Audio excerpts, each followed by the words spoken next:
What's good, y'all? Welcome back to the channel. So tonight we're going to be breaking down UFC 299. Just took place the other night. Awesome card, stacked top to the bottom, and it delivered. So let's just get straight to it. First fight of the night that we're going to be talking about, the main event. Sean O'Malley defeated Marlon Chito Vera via unanimous decision. Just a clear 5-round beatdown. Absolutely, he broke his face in like 3 different places. Chito looked like, oh God, what is that actor?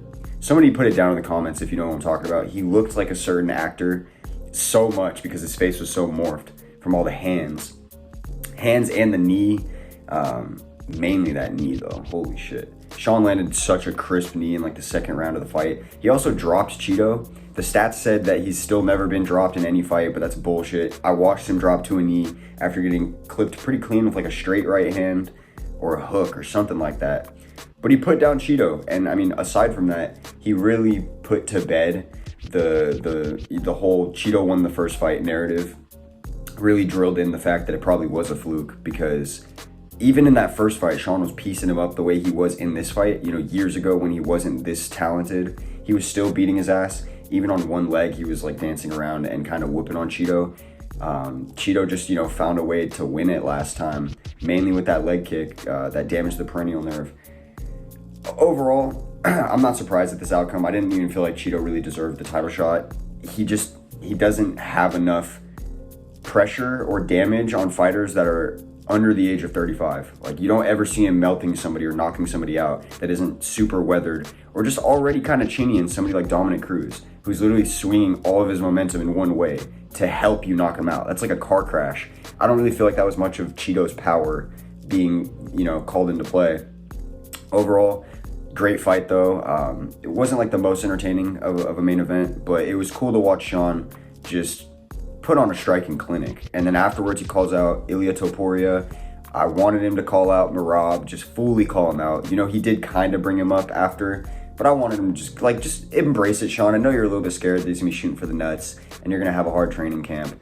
Just get her done, because if you can win that fight emphatically, your star power only increases, you know, tenfold, because Merab is really the true #1 contender. Like, we have a real fire matchup lining up at bantamweight, so I want to see that. And then moving down the card, co-main event, Dustin the Diamond Poirier took on Benoit St Denis, and I mean, wow, what a scrap. Really felt like the true main event in terms of honestly, in terms of everything, in terms of hype, in terms of star power. Like, Dustin Poirier really was the biggest star on the card, and you could tell when you heard that crowd roar for him. And you see, like, online, if you go on social media, anywhere online, everybody, it just has this crazy outpour of love for Dustin, and I don't blame him. Like, he really is one of the coolest fighters. I picked against him. I picked Benoit. I thought that Benoit would be able to get him down, just smother him on the grappling, and choke him out really quickly. And I mean, it was looking like it was going that way, but Dustin would find a way to his feet every time he'd get taken down. And on the feet, like standing up, he was landing so much better with the hands. It was actually crazy. Night and day difference in the boxing. Benoit had no defense. He was just eating shit with his chin and walking forward, and it didn't pay off. So Dustin Poirier ends up knocking him out in the second round with just a clean hook at 2 minutes and 32 seconds of the second round, which is exactly when he knocked out Conor McGregor in their rematch. Craziness. Dustin Poirier's stock completely rises again. This late in his career, he has another shot to go for the belt, and fans would actually want to see it. Like, it wouldn't be something where we're like, oh, you're giving it to Dustin because he's the star. No, everyone would want to see that bout, and I'm excited. The UFC has been looking great so far this year. When shit like this is happening, like, it rejuvenates your soul as a fight fan. We've been having some really whack fight nights and whatnot, so just to get this was awesome. Moving up the card, down the card kinda, we've got Kevin Holland and Michael Venom Page. I picked Michael Venom Page to win this fight by decision. I felt like Kevin Holland shows that he just struggles against this type of matchup a lot, really hard. Honestly, not even just with this type of matchup, just with moving to the next stage in general in his career. I feel like he struggles hard. And because of that, I didn't trust him, and paid off really well. I even prop bet it, which was nice. Gave me a little chunk of change. MVP by unanimous decision. He just won every round, clearly. He came into his UFC debut against a top 15 ranked fighter in the biggest promotion in mixed martial arts, and he just embarrassed him. Watch some highlights from what he was doing. He would like trip him over and then like do a little dance, you know, imitate, like mocking him being all wobbly. He would come in, land just a beam of a right hand, and then already be out of the pocket, avoiding whatever Kevin was trying to throw at him. Kevin was getting so visibly frustrated. It looked like watching an elementary school kid failing on a math test, like frustrated as a shit, like crying at his desk because he can't figure out 2 + 4. That's Kevin Holland yesterday. That was craziness. He still looked like a poor sport after the fact, which kind of pissed me off. Definitely lowered Kevin's stock in my eyes a little bit. Like, dude, go for the fucking kill a little bit more. You don't need to be sitting there just trying to play the game and following him and then clinching up against the cage. Like, do something. That pissed me off. Anyways, good shit for MVP debuting. Moving down the card, Gilbert Burns and Jack Della Maddalena. So I had a full card parlay writing. Maybe not a full card parlay. Not counting the first prelim of the night, the first female fight, every other fight leading up to Gilbert Burns, Jack Della Maddalena, I had a full card parlay up to, well, it was up to MVP. Every fight hit. I was 9-1 on the card because I only lost the first prelim of the night. Jack Della Maddalena is looking like he's losing 3 rounds. He's about to pretty completely lose the fight. Maybe not all 3 rounds, but he at least lost 2 rounds. Burns has 1 more minute, and he already has him taken down, smothered in the corner of a cage. And Jack Della Maddalena pulls off a wild sweep, gets back to his feet, lands 1 knee on Gilbert Burns, busts his chin, sends him to the ground, finishes it up with elbows. I could have turned $10 into $7,000 on a full card parlay. It was that close. It was going to be Gilbert and Jack, and then it was going to be Michael Venom Page and Kevin Holland. And that fight hit. Craziness. I would have lost my shit. Immediately, I would have been out to Vegas or something, because that's crazy. That would have been the craziest win I've ever had, betting, gambling, anything like that. But in terms of the fight, good shit, Jack Della Maddalena. I counted you out. I thought Gilbert Burns was going to be the guy that could end the win streak. And he couldn't. It was looking like it, but he just couldn't. And Jack called out Shavkat. That's an awesome fight. 2 killers at welterweight. I want to see that fight. I want to see who propels himself to be the true number 1 contender at welterweight. And it's looking like it's heating up there. And then we have another feel-good story, just like Dustin Poirier. Peter Yan versus Song Yadong. Peter Yan gets it done by a close decision. It was 2 rounds to 1. I feel like a lot of people forgot that Peter Yan is a slow starter. A lot of people online were scared, talking about Jan's washed after the first round. Like, what are you guys talking about? He's always been somebody that downloads their opponents. And I said in my prediction video, I don't want him to do that in a 3-rounder with Song Yadong, because that might be the make or break of you getting knocked the fuck out. But he did it anyways. In my video, I picked Song Yadong, so this is going to go as another loss on the channel. I think I went 10-4 for the channel picks. But for like my actual betting picks, this is one of the ones that I switched last minute for my parlay. And oh my gosh, am I glad that I did that. Just awesome. Peter Yan's back in the win column, and he looked good. Let's see him against Cheeto. That'd be a great fight. And then we had the prelim headliner, Curtis Blades versus Jailton Almeida. Another fight that I was like so back and forth on all week. I end up siding with Curtis Blades on my channel because I just have a feeling he can end the 15-fight win streak of Almeida. And oh my God, it pays off. Curtis Blades, he's getting kind of bodied the first round. He's getting back up from every takedown attempt, which is good. It's what I figured he would do.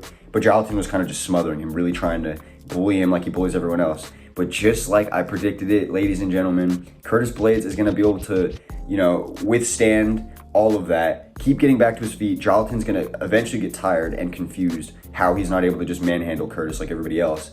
And then eventually Curtis is going to find his shots. I don't remember exactly how I called it. I honestly might have said off of a takedown, he'll just be landing elbows, because that is something Curtis does well. He ends up getting a knockout, just landing hammer fists from that position where you're like defending a double leg takedown up against the cage. Awesome. Just Jailton was really just going to try to lay on him the whole fight, and it was going to be boring as shit. And after that Derek Lewis main event, we don't want to see that, bro. So Curtis Blades, that was for the boys. And then moving down the card, Caitlin Sermonara, Caitlin Chukagian taking on Macy Barber. Another one that I'm glad I sided with last minute, I stuck with Macy. I was gonna flip that one on my parlay, didn't do it, and I'm glad. Macy Barber gets it done with a kind of boring decision. She was just landing the better shots, going for takedowns. Up in the clinch, she was a little bit more active. Not much to say on it. I'm not gonna waste your guys' time. Then we had Matos, Gamrot, and RDA. RDA looks so chopped for how old he is and how long he's been a UFC fighter. You'd think that that would wear on your body at some point, but these Brazilians are just different. Like time and time again, they prove that they got like mystical healing water or some shit. They drink from the fountain of youth, because these motherfuckers will be 40 and starting their MMA careers. But yeah, RDA, just as I predicted, was gonna lose a boring fight, mainly due to the grappling. It was looking kind of nerve-wracking at first. He landed good against Matos in the first round. Probably banked the first round too, but Matos just kind of stayed on him after that big shot that he landed and continued that, rhythm for the rest of the fight. It just kept taking him down, beating him in the grappling exchanges. That's how I thought he would win this.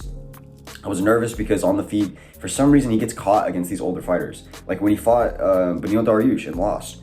It's just not a fighter you expect to be outstriking Gamrot. And that's why I was nervous a little bit, but he gets it done. And he proves that he's one of the most boring fighters at lightweight, I'm not gonna lie. Nah, I take that back. I actually think he's genuinely exciting. You just need to have a style that like fits with his. If you're gonna be, I don't know, like a Beneil Dariush, RDA type style, it's gonna be a little difficult. But if you have like Arman Tsarukyan, hell of a fight. If you have, who's the other guy he just fought recently? Rafael Fiziev, that was probably gonna be a banger, Just styles make matchups. This one was a boring one. Is what it is, he's back in the win column. We're back on a streak. And then we had the bantamweight prelim opener, Pedro Munoz taking on Kyler Phillips. Kyler Phillips' first shot at the rankings, and he gets it done beautifully. It honestly, in the first round, it looked like he might be the first person to knock out Pedro. He was doing so much damage with a variety of shots, but luckily for my prop bet, which was by UD, he doesn't knock him out. Pedro's just too tough. I kind of figured that would be the case. He has one of the craziest chins I've ever seen. He just eats everything but keeps coming forward. Too slow. Wasn't able to do enough, honestly, at any point. Didn't really chase grappling or anything.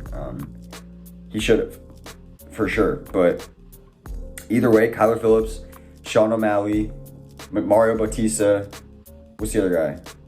There's one more guy that's been coming up with them lately, who I'm really high on. But all of those 4 fighters out of that team, they're looking like threats at bantamweight, bro. It's crazy that all of them are in the same weight class, and they're all freaks of nature. They're just highly touted prospects that are going to be dominating the sport for the next 10 years. So be on the lookout for Kyler Phillips and check out my gladiator guide on him. I've made a video on this guy because I'm high on him already. Like I've already known for a long time, Kyler is the real deal. And then we have Ion Cutelaba taking on Filipe Lins. Well, it already happened. And I picked Filipe Lins to get it done, despite a lot of people switching on that money line to Cutelaba by knockout. I think they got intimidated by the Hulk spray and all that. Filipe Lins gets it done though. They're scrapping in the pocket the whole damn time, it felt like. It would go to some grappling exchanges. Filipe would try to take him down up against the cage. Sometimes it would work. Ion would get back to his feet. And then they would just start fucking loading up and swinging in the pocket. They start gritting their teeth down, just going at it. And that was awesome to watch, honestly. I like that Filipe has that in him, and I like that he was cerebral enough to know, okay, I need to chill now, not do that, go for the takedown. Okay, now I can. Now I'm out of range just slightly, try to trade with the hooks. That was so smart. It makes me want to side with picking him in the future. I love when people demonstrate, clean MMA IQ, fight IQ. That was awesome. Then we have Michel Pereira versus Michel Oleksiejczuk. I went with the Brazilian over the Polish man. Again, a lot of people were picking Oleksiejczuk to knock out Michel Pereira, and I get why. Not me though, buddy. Michel Pereira melts Oleksiejczuk in literally just 1 minute of the first round. Melts him with body shots, like I think he lands like a kick to the body, and then he lands a knee or something. He just sort of targeted it over and over and over. He ends up dropping Oleksiejczuk, and then he goes for like just a really strong, like power rear naked choke. Like he's kind of hanging over the top of him and just like squeezing with everything. It looked like the ref was gonna let Michel Oleksiejczuk just die in there because he was holding it tight for a minute, and he was just sitting there looking at him like, finally grabs his arm and realizes he's out. It was looking scary. I was sitting in my house watching that, just going crazy, going ballistic, like, ref, like, what are you doing? You're about to see a murder. But you know what? He gets it done. Michel Pereira, 7-fight win streak. Now he's on a win streak at middleweight, just looking like a menace. Looking even better than he did at welterweight. This guy could be a threat. He could definitely make it to like the top 7, I would say. pretty cleanly. So look out for Michelle Pereira. And then we had Rebelli de Spain and Josh Parisian. Rebelli de Spain, freak of nature from Cuba. I bet I told everyone in my house, bet everything on the under 2.5 minute prop. That was like the best prop. You get like plus 170 odds for this guy to get a knockout. Yeah, there was almost 2-to-1 money for this freak of nature to get a knockout. And it happened in 18 seconds. Everybody in my house made some bread. I hope all y'all did, because that was just, that's the type of thing with combat sports. If you recognize these things, it's free money some weeks. It really is. Like, the odds makers get shit crazy wrong sometimes in this sport. Rebelli de Spain comes in, hell of a debut. You know, he slips, and as he's getting up, finds a knockout, like walking backwards with these hooks. It was awesome to watch. Can't wait to see him moving forward. Hopefully they don't match him with a fat shit so we can actually see him, you know, be tested. Over in flyweight, CJ Vergara, Assu Almeida, another one that we don't really need much to say on. Assu just dominated it every single round with his grappling. CJ was just too tough to not get finished. That's how I predicted it. Figured Assu was just gonna chase that rear naked choke and not get it. And then Joanne Wood ends her career just barely beating Melina Moraes. I thought it was a little bit of a weird call because all she did really was land the back fist at the end. She was kind of outlanding Melina Moraes. I don't know. Either way, I'm not the most mad at it. It was just annoying to start the card off with a loss. And it's like these 50-50 coin flip type fights. I hate it, especially when they're so boring. But I mean, whatever. Joanne Wood ends her career, retires. I like Joanne. She's cool. So that is what it is. Yeah, guys. Overall, great card. Looking forward to UFC 300. Now we have 4 fight nights in a row before that. 4 fight nights, dog. 4. You know what, we're going to get through it. At least we have a lot of fights to be looking forward to before that monster 300 card. And I'm holding out hope that we have like some announcement is got to happen for that card. We need one more crazy fight added to it. So let me know down below who you guys think will be added to that, or if you think anybody will be at all. Let me know if you like the content. Give me a like if you do, and if you don't, dislike it, homie. All right, I'll catch y'all.